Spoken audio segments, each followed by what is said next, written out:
thank you all for being here. You're really troopers in this weather.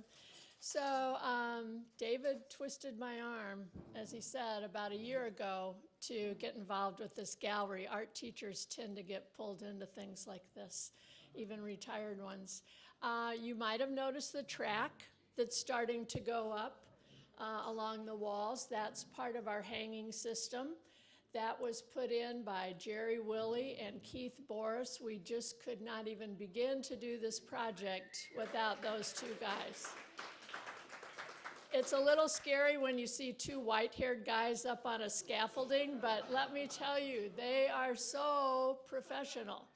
And in some parts, you still see the bare track. There will be molding across all of it that is painted to match the wall. And we won't always be hanging art. If we don't need art, if we don't want art, it can go away, and the track is barely noticeable.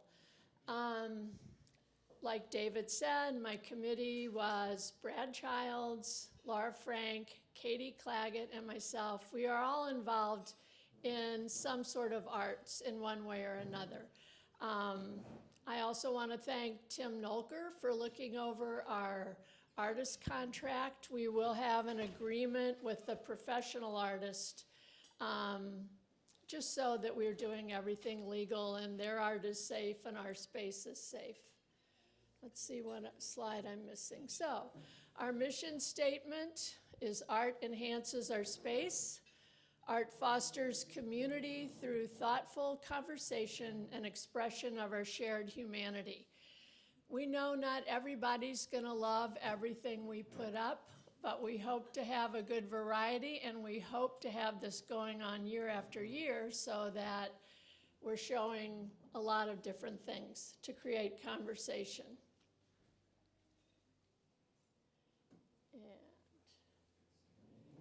As you see, we have approximately 192 square feet of hanging space. We will have exhibits by professional artists who will want to sell their work. Now, we aren't doing this so that you will buy artwork, but we can't get professional artists in our space unless we offer them the ability to sell their work. We are asking for a very low commission because we don't have a full gallery. There are other churches in St. Louis that have galleries. Trinity Episcopal has an entire room with a separate entrance for their gallery. There's the Gretchen Brigham Gallery that goes with Union Avenue Church, which is a full whole room gallery.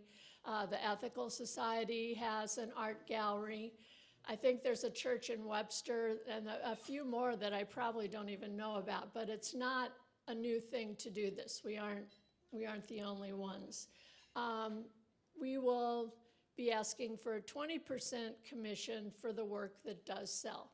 And that money can go to supporting our receptions or whatever the church needs. I'm not anticipating tons of money from this, but I did want to tell you that some artwork will be for sale.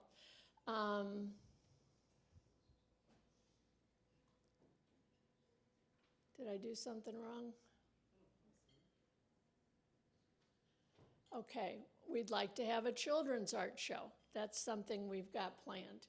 We want to have events that enhance our total art experience. We will have artists from our own congregation show.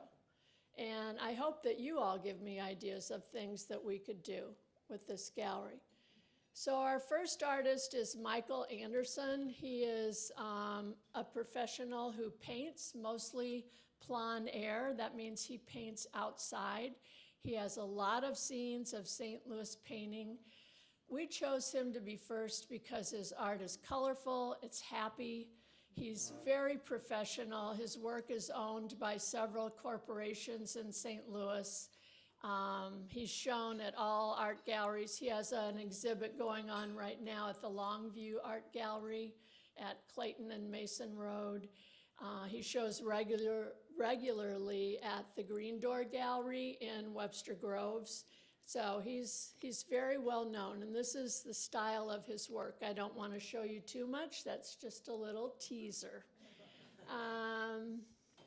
Our second artist that we've asked, she hasn't signed the agreement, but she's been here and planned her exhibit, so we are hoping to get her maybe in May. Her work is very abstract. She takes photographs from a helicopter. She was totally afraid of flying and decided to make herself do it, so the painting, or the photograph on the left, is of rivers. So I'm sure things like this might cause a little conversation. And on the right, another landscape of some mountains. So that's a possibility for our second show. In the fall, we'd like to have an exhibit of all children's artwork. So save your grandchildren's pictures or paintings or marks. Save your children's work. There's nothing happier than children's art. And this is a painting of my own grandchildren. Michael and I are grandchildren and children, all in one frame. I projected their artwork on a painted canvas for them to trace around their marks, and that's how we created that painting. But I'm a big fan of children's art, so I hope we get a lot in that show. And that's the kind of event that could be a regular thing. Because as those babies at that back table grow up, they'll be making more art. I bet they have some to share right now. And our children will evolve in this church, and that's something we can do more than once. Art story. So this is a concept we came up that parishioners would share a piece of their own art, not that they made, that they own or they have, and write a story about it, a couple of paragraphs, and we'll hang the work and the story next to it and exhibit that for a month to 6 weeks down here. What a way to start conversations. What a way to learn something about each other. We see each other in church all the time, but there's probably a little bit more we could know about each other. This is a woodcut that Katie Claggett owns. It's above her kitchen sink, and she looks at it every day. It depicts God. It was done by an artist who lives close to them in their summer home in Maine, and Katie loves it, and every time she looks at it, she sees something different. Sometimes she just sees the color. Sometimes she's focused on the hands. And it just makes her think of her small place in the world. So many of us may have a piece of art that has special meaning for us that we'd be willing to share and write a story about, so that we can kind of get to know each other a little bit under the surface. And of course, in-house artists. Now, we have quite a few artists. This is a painting that Brad Childs did. He paints with oil and cold wax. He has a really interesting process, and I hope when we do get a show of Brad's work that he'll do a little talk to explain that process, because it's really different. We have other artists, Kathy Willie paints, Roberta Hamil is an artist. David Hodges' daughter, Mary Catherine, is an artist. So, and I'm sure there's a lot more, and I just don't know. So speak up. Let me hear from you. So we will have some in-house shows too, and that's another event that could be ongoing. In October, and I don't have a visual example of this, but in the month of October, we'll show the work that the Guild estate sale has for sale. That would be a good way to help them promote the sale. And I mean, last year I noticed that their paintings were all just stacked up against the wall. So what a nice way to help that sale get off to a good start by hanging the work.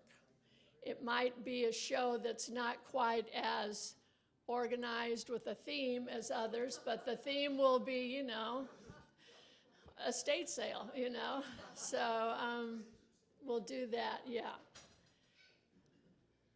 Let's see. I think that might have been it. So I just wanted to close with a quote that Michael Anderson, our first artist, gave. And before I do that, did I say that his reception's on March 14th? Okay, March 14th, 5 to 7. You can come all of the time. You can come a little of the time. He will give a short artist talk at the beginning. And then we will have wine and cheese and crackers, kind of snacks and drinks. And please come, March 14th. We want our first event to be a success.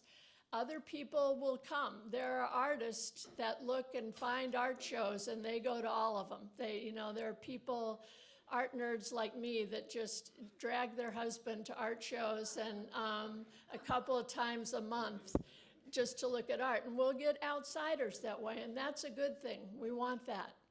So remember March 14th, put it on your calendars, and show up. So here's what Michael Anderson, here's his artist statement. I didn't look at my notes once, that's why I forgot to. It is the ability to waken a forgotten memory, to discover a new way of seeing the familiar, or perhaps the power to evoke emotion, especially happiness and awe, that I am certain is the triumph of painting.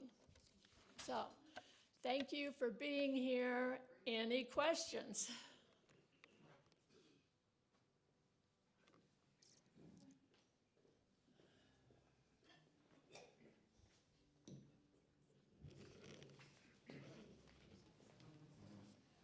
I don't have questions. I just want to be supportive and tell you it's a fantastic idea, and I'm really looking forward to it. And thank you for finding such great things. Thank you. I appreciate that. I second that. Dudley.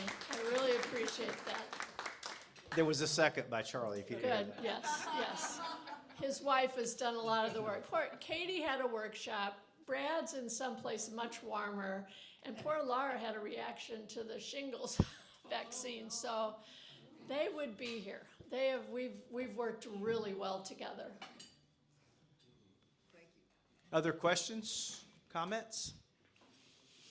Nancy has made this sound pretty easy, but it's been a work in progress for a period of time, and I really appreciate all that she and the others have done to secure what's needed to help display this art. And I just want to expound on something that I referred to when I opened this up and that Nancy just mentioned, which is to say that one of the ideas behind this is to continue to try to find ways to invite people into our church.